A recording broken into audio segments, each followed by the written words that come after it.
Someone is going to say something today, designed to knock you off balance. Maybe they already have. A comment that stung. A challenge you didn't see coming. A moment where your mind just went blank. And hours later, in the shower, you finally thought of exactly what you should have said. The Stoics had a name for that exact feeling. A victory without a sword. It's the sting you carry home with you. The argument you keep replaying. The version of yourself that finally said the right thing. 3 hours too late. But what if you never had to feel that again? What if, instead of scrambling for words in the moment, you already carried 7 responses so calm, so precise, so philosophically grounded, that they wouldn't just answer the person in front of you. They'd silence the noise inside you? That's what this video is. Not a collection of clever comebacks. Not verbal weapons. 7 philosophical positions, tested for 2,000 years, that let you face any attack, any provocation, any attempt to destabilize you. From a place of complete inner calm. Stay with me, because by the end of this, you won't just know these responses. You'll understand exactly why they work. If you're ready to stop losing arguments in the shower 3 hours later, hit subscribe before we go further. Before we get to the 7 responses, we need to understand something the Stoics grasped completely, something most people today have entirely forgotten. Words are not weapons unless you hand someone the sword.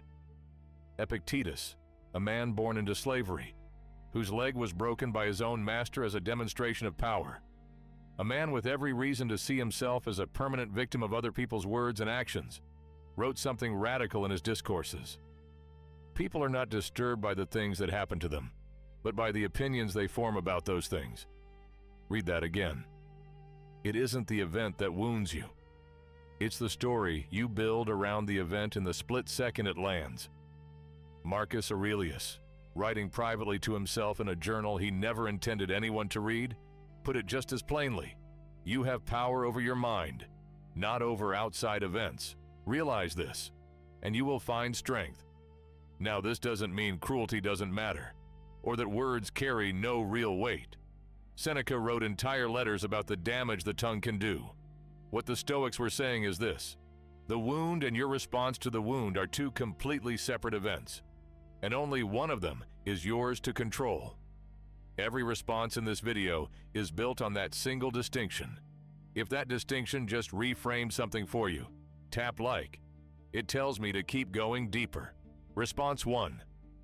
I may be wrong. 3 words, and I want you to sit with the discomfort of them for a second, because your first instinct, almost everyone's first instinct, is to treat I may be wrong as an act of weakness. The Stoics believed the exact opposite. Marcus Aurelius, Emperor of Rome, commander of legions, arguably the most powerful man in the known world, wrote in his meditations that if anyone could show him he was thinking or acting incorrectly, he would gladly change, not as a performance of humility, but as one of the most demanding Stoic disciplines there is. The recognition that our perception is always partial, always filtered through ego, always shaped by what we want to be true, rather than what actually is true. The Stoics had a word for the faculty that manufactures false certainty, fantasia, the impression, and they taught relentlessly that untested impressions are the root of nearly every human error. Here's why I may be wrong is so disarming.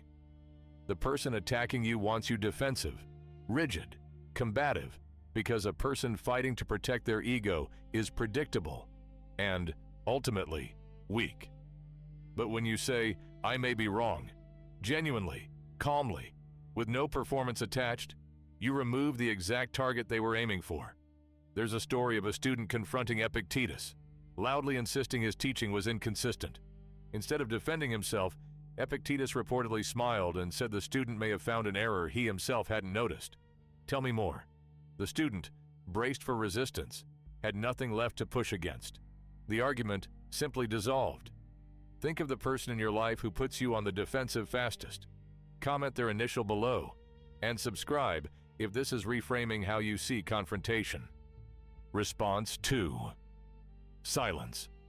Sometimes the most devastating answer you can give isn't an answer at all. Seneca wrote to his young friend Lucilius, urging him to withdraw into himself as much as possible, to surround himself with people who elevate him, and avoid those who complain about everything.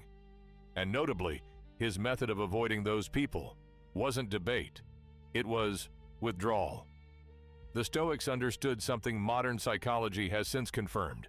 Not every provocation deserves a response, and sometimes silence is the most powerful thing you can offer. Here's why it works so well.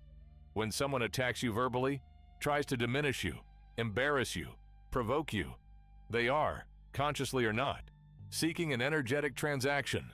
They want your fear, your anger, your flustered justifications. That exchange is what feeds the conflict. Silence starves it. Not cold silence, not sulking silence. Stoic silence, the kind that looks at what just happened, evaluates it, and simply decides it isn't worth a response. Marcus Aurelius practiced what he called prososche, self-attention, part of which involved noticing the urge to fill every silence with self-defense and asking himself whether the moment truly required his voice. Historical accounts describe him pausing before speaking, and often not speaking at all, even while surrounded by senators provoking him and generals testing him. The ancient world had a name for this quality: megalopsychia, greatness of soul, the capacity to remain unmoved when lesser people expect movement. When you respond instantly and emotionally, you hand someone a map of exactly which buttons work. Restrained silence reveals nothing. Some of the most powerful people I've studied shared almost nothing in common, except this.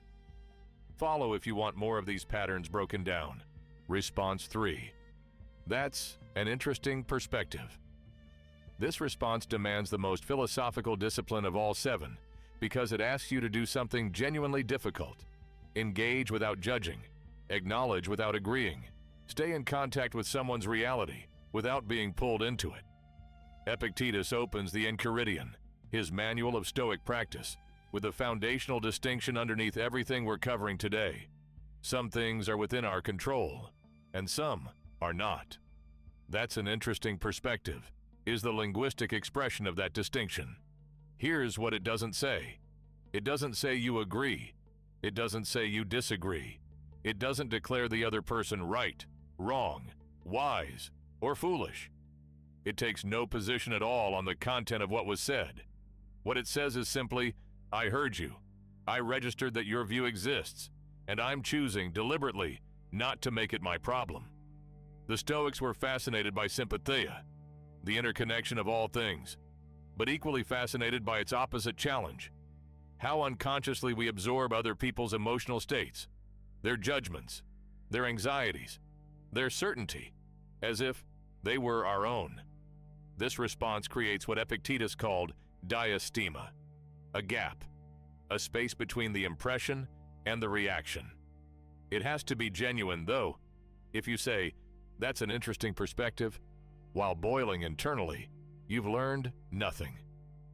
Marcus Aurelius returned to this constantly, reminding himself each morning that the people he'd deal with that day would be difficult, and that he still found it genuinely fascinating how people arrive at such different conclusions from the same shared starting point. What's the one relationship in your life where that's an interesting perspective would completely change the dynamic?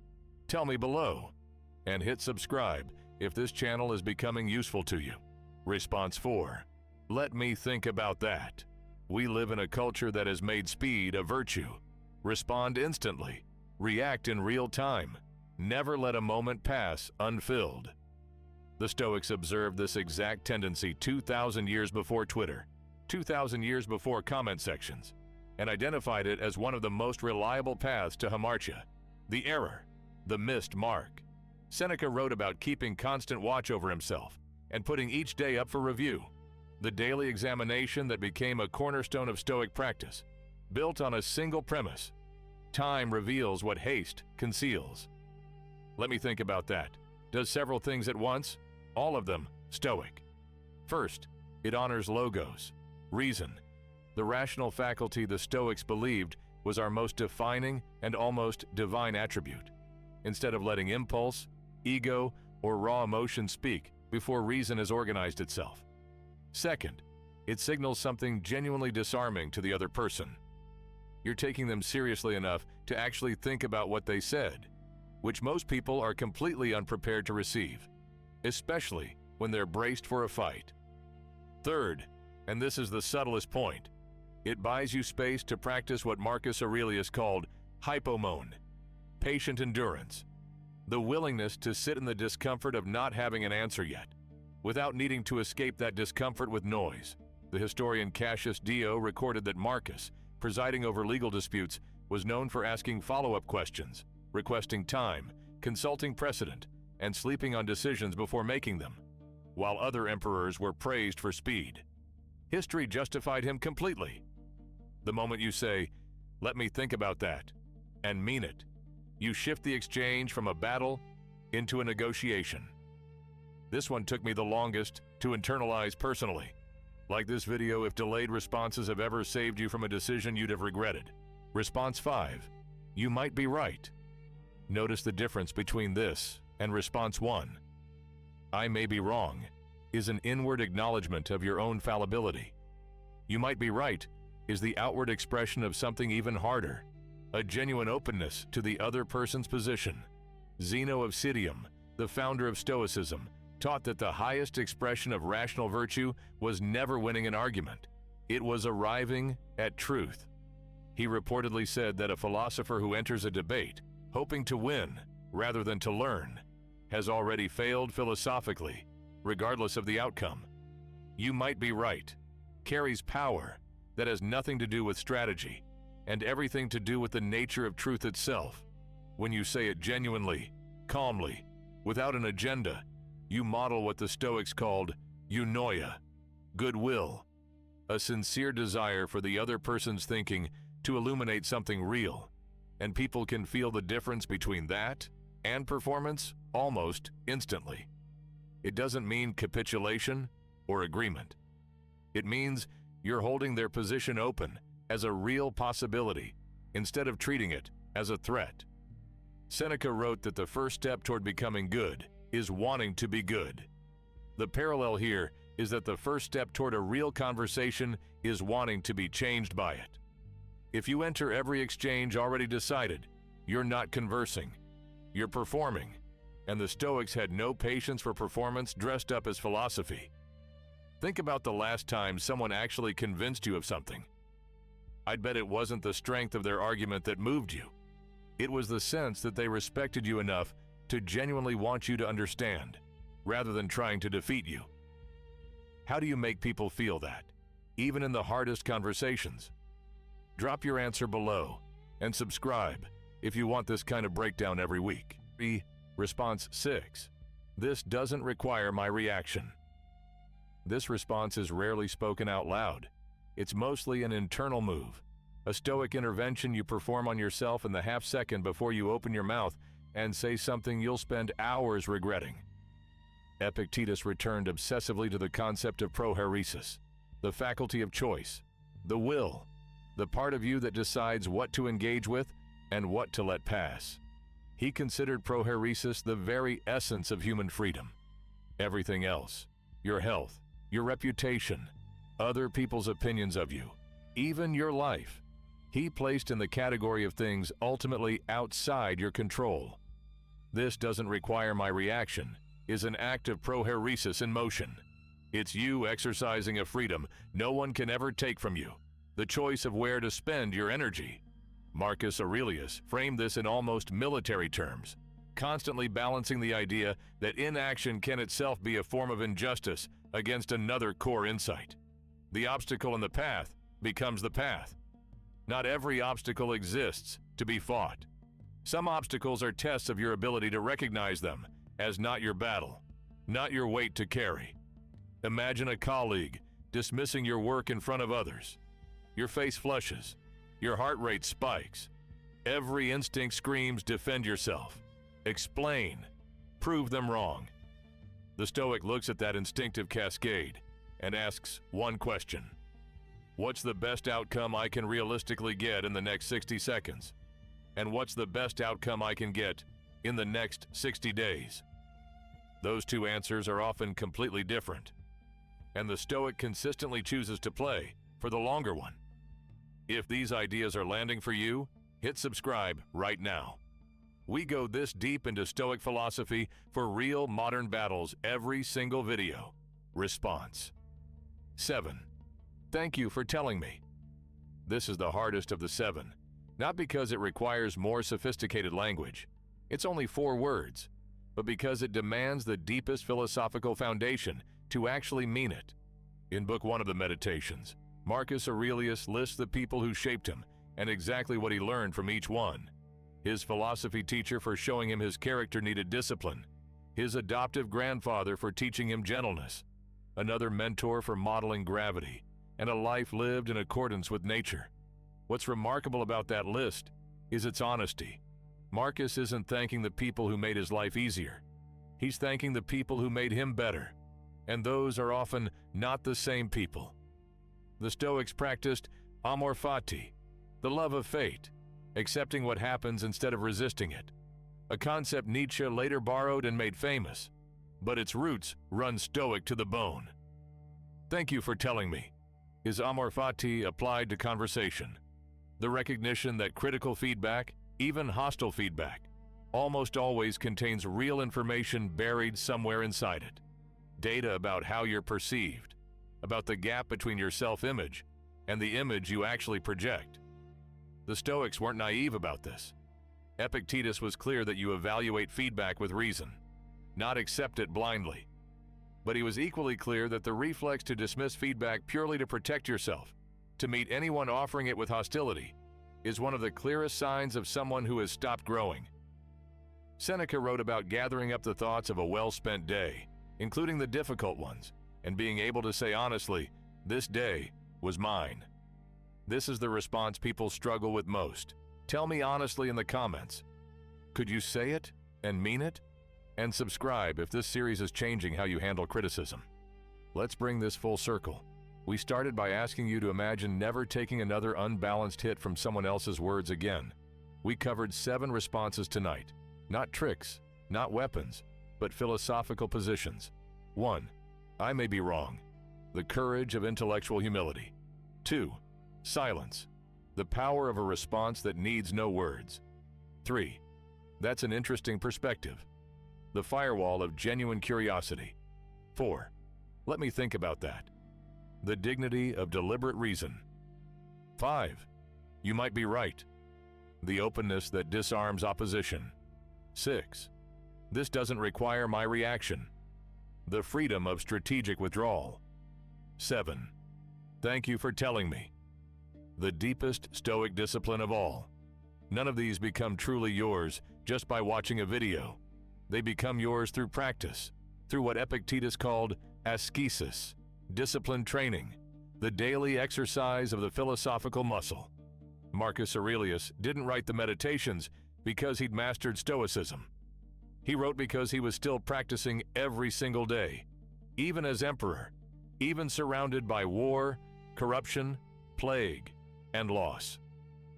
Pick one of these 7 responses tonight, just one, and genuinely try it tomorrow.